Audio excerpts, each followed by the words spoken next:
We're probably going to see a quite volatile week ahead, especially towards NFP numbers end of the week as well.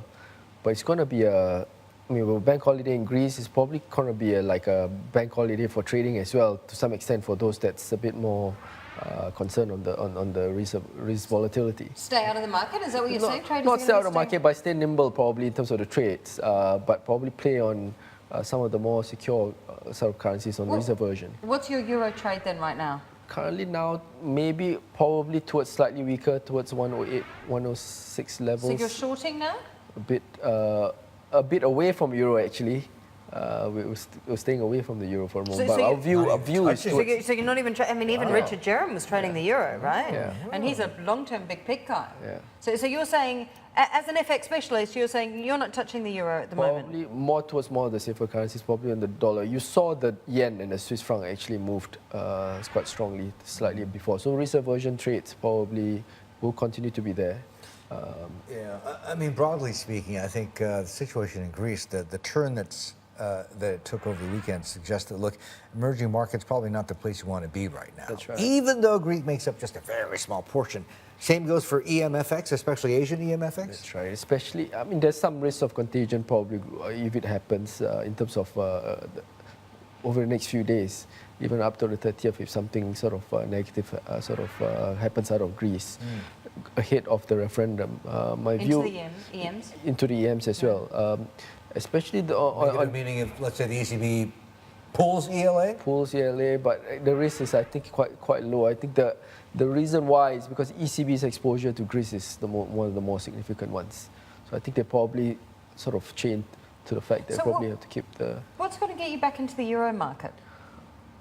My view is probably going to see how the referendum pans out. So a week.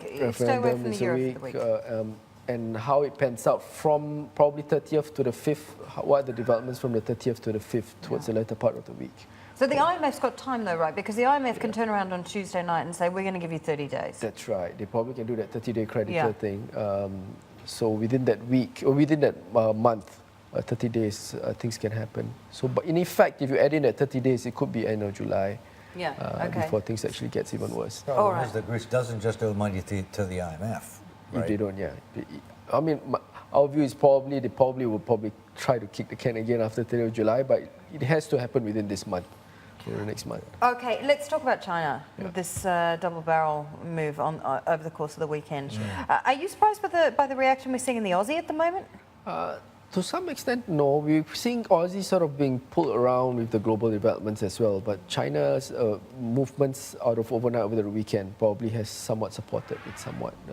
So we're not somewhat surprised. We think it's quite a big move on China's front of, in terms of RRR, a bit more targeted rather than a major big push into liquidity, but it's very targeted.